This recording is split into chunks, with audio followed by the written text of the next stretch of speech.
কিন্তু আফসোস, আজকে আমরা মুসলমানরা কাফেরের হাতে বিক্রি হয়ে গেছি, নাউযুবিল্লাহ। এই যে কিছুদিন আগে, একটু মনোযোগ দিয়ে বিষয়গুলো শুনবেন, আমাদেরকে হুঁশ ফিরে আসতে হবে। আমরা ইমানদার, যেমন তেমন ভাবে আমাদের হায়াত কাটিয়ে দিলে হবে না। এই যে ইসলাম আল্লাহ পাক আমাদেরকে দিয়েছেন, ইসলাম কিন্তু আজকে দিন দিন আমাদের ব্যক্তিগত জীবন থেকে, আমাদের পারিবারিক জীবন থেকে, সামাজিক জীবন থেকে, রাষ্ট্র জীবন থেকে আজকে ইসলাম হারিয়ে গিয়েছে। আমরা যদিও মনে করি আমি মুসলমান, আমি নামাজ পড়তেছি, আমি টুপি পড়তেছি, আমি দাড়ি রেখেছি, আমি মুসলমান, কিন্তু ইসলাম আমাদের মধ্য থেকে পরিপূর্ণ চলে গেছে। কিভাবে? কয়েকদিন আগে আমাদের একজন মুসলমান আইনজীবী যে হত্যা হলেন, শহীদ হলেন একটা মুশরিকের হাতে। আপনি কি পদক্ষেপ গ্রহণ করেছেন আমাকে বলুন। 98% মুসলমানের দেশে একজন মুসলমানকে এভাবে জবাই করা হলো। কাফের মুশরিকরা আমাদেরকে সারাটাক্ষণ তারা আমাদেরকে শাসিয়ে রেখেছে, আমাদেরকে হত্যা করতেছে, মুসলমানের ইজ্জত সম্মান তারা নষ্ট করতেছে, মুসলমানকে তারা পাখির মতো গুলি করে মারতেছে। আপনি কোনো ভূমিকা রেখেছেন? অথচ নবীজি তো আমাদেরকে শুধু নামাজ পড়ে যেতে বলেন নাই, শুধু তাসবিহ জপে যেতে বলেন নাই, ইসলামকে কায়েম করতে বলেছেন। কিভাবে কায়েম করবেন? এই যে সমস্ত কুফরের বিষয়ে আমাদেরকে প্রতিবাদ করতে হবে, আমাদেরকে সুস্থার হতে হবে, প্রতিবাদ করতে হবে। মুসলমান আজকে কাফেরেরা মুসলমানকে মারার জন্য ফন্দি করে, আর আমরা মুসলমানরা কাফেরের প্রচার করি, নাউযুবিল্লাহ। কিভাবে? ইহুদি নাসারার মুশরিকের হারাম খেলাধুলা নিয়ে আজকে আমাদের মুসলমান ছেলে মেয়েরা ব্যস্ত, ঠিক কিনা? কিন্তু তারা আমাদের দেওয়া টাকা নিয়ে, আমরা যে মোবাইলের মধ্যে টাকা ঢুকিয়ে এমবি খরচ করে খেলাধুলা দেখতেছি, জুয়া খেলতেছি, আজকে তাদের জার্সি আমরা কিনে তাদের ব্যবসা করতেছি, প্রচার করতেছি, কিন্তু তারা আমাদের টাকাকে আমাদেরকে শহীদ করতেছে। বলুন নাউযুবিল্লাহ। আমরা এমনিতে নামে মুসলমান, আসলে আমাদের মুসলমানের তো কোথায় গেছে সেটা আল্লাহ পাক ভালো জানেন। আমাদেরকে ইসলামের এই যে খিলাফত, ইসলামী শাসন ব্যবস্থা ফিরিয়ে আনার চেষ্টা করতে হবে। সমস্ত কাফের মুশরিককে ধ্বংস করে দিয়ে পৃথিবীর বুকে ইসলাম টিকিয়ে রাখার, ইসলামের বিজয় আনার চেষ্টা করতে হবে। আল্লাহ পাক তো বলে দিলেন সূরা ফাতার 1 নম্বর আয়াত শরীফের মধ্যে, ইন্না ফাতাহনা লাকা ফাতহাম মুবিনা, ইয়া রাসূলুল্লাহ, ইয়া হাবিবাল্লাহ, নিশ্চয় আমি আপনাকে প্রকাশ্য বিজয় দান করেছি, আপনার চিন্তিত হওয়ার কোনো কারণ নাই, ইসলামের মধ্যে পরিপূর্ণ বিজয় দিয়ে আমি আপনাকে পৃথিবীর বুকে পাঠিয়েছি। বলুন সুবহানাল্লাহ। আমরা সেই নবীজির উম্মত। তারেক বিন জিয়াদ রাদিয়াল্লাহু তাআলা আনহু, উনি যদি 6000 সৈন্য নিয়ে যদি উনি লক্ষ লক্ষ ইহুদি নাসারার সাথে যুদ্ধ করে উনি ইসলামের বিজয় স্পেনের বুকে ইসলামের পতাকা উনি তুলতে পারেন, আমরা 98% মুসলমান হয়ে কেন বাংলাদেশের বুকে ইসলামের পতাকা তুলতে পারবো না? কথা বলুন ঠিক কিনা? কিন্তু আমাদের ইমানি চেতনা নয়, আমরা কাফের মুশরিকের হাতে বিক্রি হয়ে গেছি। এখন ইসলামকে কিভাবে টিকিয়ে রাখবেন? দাড়ি শেষে আপনি ইসলামের খিলাফত কায়েম করবেন? কখনো হবে না। হারাম শার্ট প্যান্ট ইহুদি নাসরার পোশাক পরে আপনি ইসলামকে টিকিয়ে রাখবেন? আজকের কথাগুলো তিক্ত হলেও কিন্তু সত্য। কখনো ইসলাম আপনারা কায়েম করতে পারবেন না, কারণ আপনার মধ্যে ইসলামই নেই, আমার নবীজির আদর্শ আপনার মধ্যে নেই। ইসলাম আপনি কিভাবে কর্তৃত্ব আনবেন? আজকে যারা ইসলামের কথা বলে জিহাদ করে লাফায়, আজকে তারা নিজেরাই নবীজির সুন্নত থেকে বিমুখ, নবীজির আদর্শ থেকে বিমুখ, তাহলে কিভাবে তাদেরকে আল্লাহ পাক কর্তৃত্ব দিবেন? আল্লাহ পাক বলেন সূরা নূরের 55 নম্বর আয়াত শরীফের মধ্যে আল্লাহ পাক কি বলেছেন? ওয়া'দাল্লাহুল লাযীনা আমানু মিনকুম ওয়া আমিলুস সালিহাত লা ইস্তাখলিফান্নাহুম ফিল আরদ কামা ইস্তাখলাফাল লাযীনা মিন ক্বাবলিহিম। আল্লাহ পাক রব্বুল আলামিন বলেন, আল্লাহ পাক ওয়াদা দিচ্ছেন, খেয়াল করবেন, আল্লাহ পাক কাদেরকে ইসলামী শাসন দিবেন, কাদের মাধ্যমে ইসলাম কায়েম হবে পৃথিবীর বুকে, একটু খেয়াল করবেন। আল্লাহ পাক বলতেছেন ওয়া'দাল লাযীনা আমানু মিনকুম, যারা ঈমান আনবে তাদেরকে আল্লাহ পাক ওয়াদা দিচ্ছেন। আমি আল্লাহ পাক ওয়াদা দিচ্ছি, আল্লাহর ওয়াদা কি মিথ্যা? আল্লাহ পাক বলেন ইন্না ওয়া'দাল্লাহি হাক্কুন, নিশ্চয় আল্লাহ পাকের ওয়াদা হচ্ছে সত্য, এতে কোনো সন্দেহ নাই। আল্লাহ পাক বলতেছেন ওয়া'দাল্লাহুল লাযীনা আমানু মিনকুম, আমি ওয়াদা দিচ্ছি যারা ঈমান এনেছে, ওয়া আমিলুস সালিহাত, এবং নেক আমল করেছে। নেক আমল কি? ইহুদি নাসারার দাড়ি সেট করা, শার্ট প্যান্ট টাই পরা, নাকি আমার নবীজির সুন্নতি পোশাক পরা, সুন্নতি দাড়ি রাখা? কথা বলুন কোনটা? আমার নবীজির অনুসরণ হচ্ছে, আমার নবীজির সুন্নতি আমল হচ্ছে নেক আমল। বলুন সুবহানাল্লাহ। এই নামাজ এটা আপনাকে পড়তেই হবে, রোজা আপনাকে রাখতেই হবে, কিন্তু আপনার পরীক্ষা হবে, আপনার ঈমানের পরীক্ষা হবে কিসের মাধ্যমে? আমার নবীজির সুন্নতের মাধ্যমে। বলুন সুবহানাল্লাহ। আমার নবীজিকে অনুসরণের মাধ্যম হবে আপনার পরীক্ষা। আল্লাহ পাক বলছেন ওয়া আমিলুস সালিহাত, যারা নেক আমল করবে, অর্থাৎ আমার নবীজির পরিপূর্ণ সুন্নতের ইত্তিবা করবে, লা ইস্তাখলিফান্নাহুম ফিল আরদ, আমি জমিনের মধ্যে তাদেরকে আমি খিলাফত দেব, তাদের হাতে আমি ইসলামের কর্তৃত্ব দেব। বলুন সুবহানাল্লাহ। এখন নবীজির সুন্নত থেকে দূরে গিয়ে যদি আমরা ইসলামী শাসন আনতে চাই, ইসলামকে যদি টিকিয়ে রাখতে চাই, কখনো সম্ভব হবে?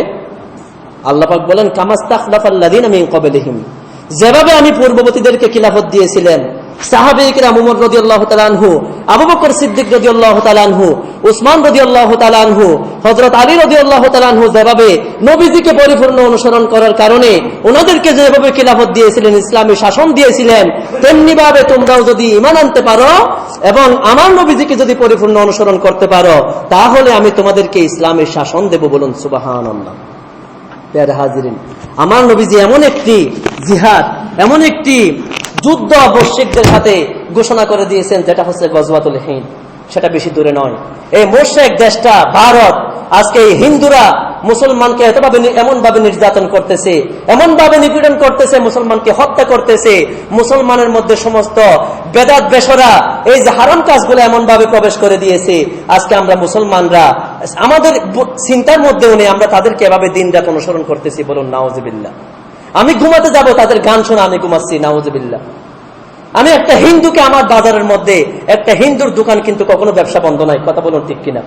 আমি মুসলমান, আমার একটা মুসলমান ভাই কিন্তু আজকে ব্যবসা করতে পারতেছে না, কিন্তু একটা হিন্দুর দোকানে 24 ঘন্টা দেখবেন আমরা মুসলমানের ছেলেরা 98% মুসলমানের ছেলেরা দাড়ি সেট করি। নবীজি বলেছেন, আমার যে উম্মত দাড়ির মধ্যে বিলেট লাগাবে, সে যেন আমি নবীজির বুকের মধ্যে বিলেট লাগালো। বলুন নাউজুবিল্লাহ। হাদিস শরীফের মধ্যে এসেছে ইনহাকুশ শাওয়ারি ওয়া আফুল লিহা, তোমরা দাড়ি লম্বা করো, গোঁফ ছোট করো, দাড়ি কাটতে বলা হয় নাই। আর সেই আমরা দাড়ি শেষে আজকে আমরা ইহুদি নাসারাদেরকে পালতেছি। বলুন নাউজুবিল্লাহ। আমার দিয়ে টাকাকে এসে আজকে কি করতেছে, আমার মুসলমান ভাইকে হত্যা করতেছে, জবাই করতেছে, কিন্তু আমরাও কিন্তু তাদেরকে সহযোগিতা করতেছি। বলুন নাউজুবিল্লাহ। আমাদেরকে সুস্থার হতে হবে, তাদের কোন পণ্য আমরা ব্যবহার করব না। প্রতিজ্ঞা করুন, মুসলমান ভাইয়ের দোকান থাকলে সেখান থেকে আমরা কেনাকাটা করব। মুসলমান নাফিক থাকলে সেখান থেকে আমরা চুল কাটবো। দাড়ি তো কাটার প্রশ্নই ওঠে না, দাড়ি কাটবো কেন? আমাদেরকে আমল চলে নেক আমল করতে হবে, তাহলে আমাদের ইসলাম, আল্লাহ পাক ইসলামের বিজয় দান করবেন। না হলে আমরা এভাবে কাফের মুশরিকের হাতে মার্কেটে খেতে মরে যাব। কখনো আমাদের দেশে ইসলাম কায়েম হবে না, কখনো ইসলাম কায়েম হবে না। আমরা এমনিতে বলতে পারি, আল্লাহ পাক যে বললেন আলা লিল্লাহি দ্বীনুল খালিস, ও আমার বান্দারা তোমরা সাবধান হয়ে যাও, একমাত্র দিন ইসলাম হচ্ছে নির্ভেজাল। এই নির্ভেজাল দিন ইসলামকে আমরা মুসলমানরা বেজাল করে ফেলেছি। বলুন নাউজুবিল্লাহ। আমরা মুসলমানের ছেলেরা বেজাল করে ফেলেছি। পারবেন না আল্লাহর সন্তুষ্টির জন্য। এই ইসলাম যে আজকে কাফের মুশরিকের হাতে যে আজকে মার খাচ্ছে, ইসলাম যে মিটে যাচ্ছে, ইসলামের সম্মানার্থে আমার নবীজির রেখে যাওয়া আদর্শকে আবার উঁচু করে দাঁড় করাতে, সারা বিশ্বের মধ্যে ইসলামের পতাকা তুলতে একটু নিজের নফসের সাথে জিহাদ করতে পারবেন না? আজকে থেকে প্রতিজ্ঞা করুন, আমি মুসলমান, আমি আজকে থেকে আর দাড়ি সেট করব না। আমি মুসলমান, অন্তত একটা কুর্তা পরার চেষ্টা করব। আমি মুসলমান, 5 ওয়াক্ত নামাজ পড়ার চেষ্টা করব। পারবেন না? কাল কিয়ামতের ময়দানে কিন্তু ইহুদি নাসারা আপনার কবরে যাবে না, আমার নবীজি যাবে। সেই নবীজির কাছে কিভাবে আপনি চেহারা দেখাবেন বলেন? নির্লজ্জের মতো, বেহায়ার মতো আমাকে উঠতে হবে।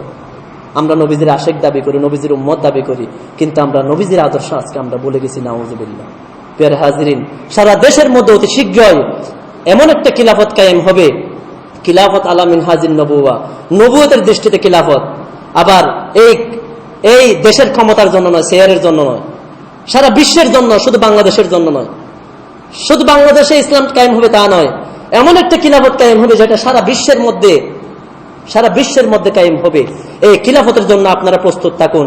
যখনই ডাক দেওয়া হয় আমরা বুকের তাজা রক্ত বিলীন করে দেব, নবীজির সুন্নতকে জিন্দা করার জন্য, ইসলামকে জিন্দা করার জন্য।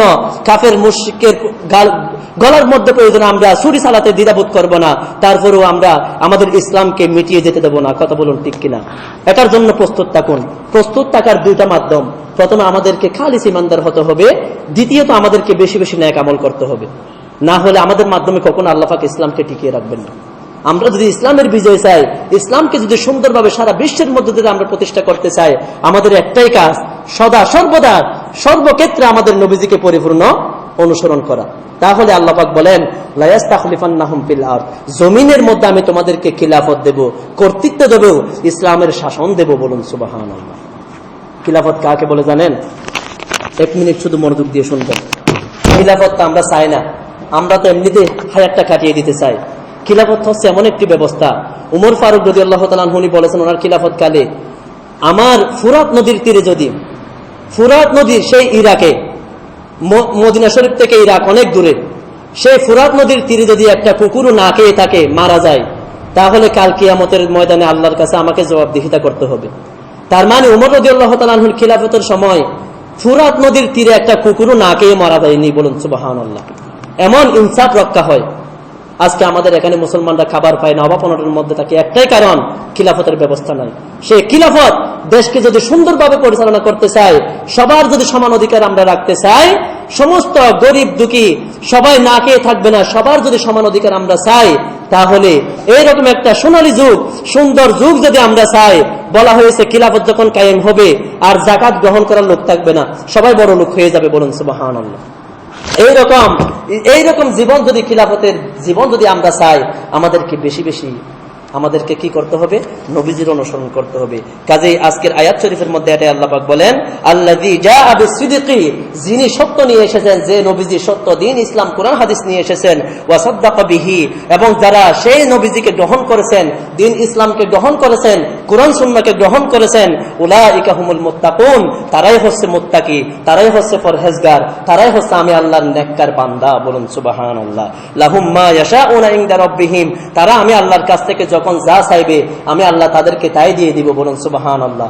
আমরা যদি এই নবীজির অনুসরণের মাধ্যমে থেকে যদি আল্লাহর কাছে চাই, আল্লাহ পাক কাফের মুশরিকের হাতে আমাদেরকে আর মার খাওয়াবেন না, কাফের মুশরিকের হাতে আমাদেরকে আর অপমানিত করবেন না।